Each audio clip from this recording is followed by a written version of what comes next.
The Missing Statue. I know a grand Christmas story, boys and girls. I'll bet you have never heard it. Do you want to hear it? All right, sit up straight. It was the day after Christmas. Many people had been in the church on Christmas Day, and the church was terribly dirty.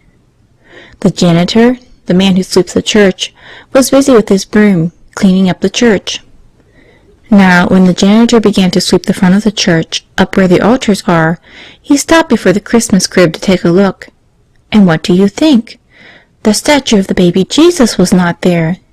It was gone. All the other statues were in the crib. Jesus' mother, St. Joseph, and the shepherds. Everybody was there but baby Jesus. He was there yesterday, but today he was gone. The janitor ran and called the priest, and the two of them came back to the church. Sure enough, the baby Jesus was gone. Someone had stolen the baby Jesus. The priest called a policeman, and the three men, the priest, the policeman, and the janitor, started out to find who stole the baby Jesus. Near the church was a large hill, where boys and girls were sledding on their sleds. They were having a grand time. Waiting for his turn to go down on the slide was Freddie Turner, one of the new altar boys. And was the priest surprised? There sat Freddie on his sleigh, and in his arms he held the missing statue of the baby Jesus. "Why, Freddie," asked the priest, "why did you steal the baby Jesus from the church?" Freddie looked in surprise. "I didn't steal him, Father," he said. "I only borrowed him. You know, Father, it was just like this. I promised the baby Jesus that if he'd get me a new sled for Christmas, I'd take him for a ride." And there was Freddie Turner keeping his promise.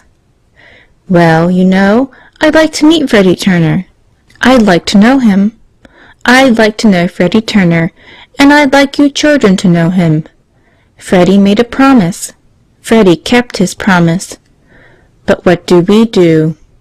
Oh, we are always making promises to Jesus. When the examinations come around, or when our mother gets sick, or our father loses his job, then we always run to Jesus.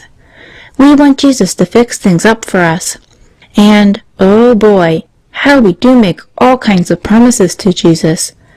We promise Jesus that if he will fix things up, we will say some extra prayers, or that we will go to Holy Communion every week, or we make some other promise. And Jesus believes us. He thinks that we are all like Freddie Turner. Jesus fixes things up for us. When Jesus makes a bargain with us, he keeps it. He never cheats. But what about us? Shame. We never keep our promises to Jesus.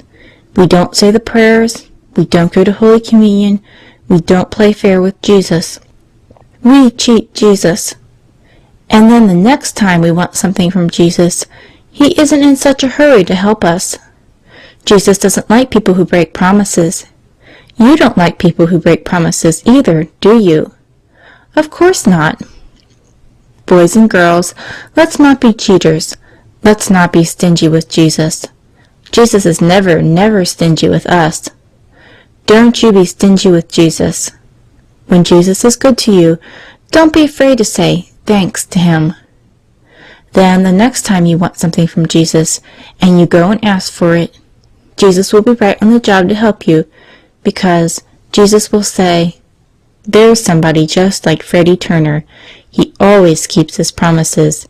He always says thanks. I have just got to help him." And Jesus does. One more thing.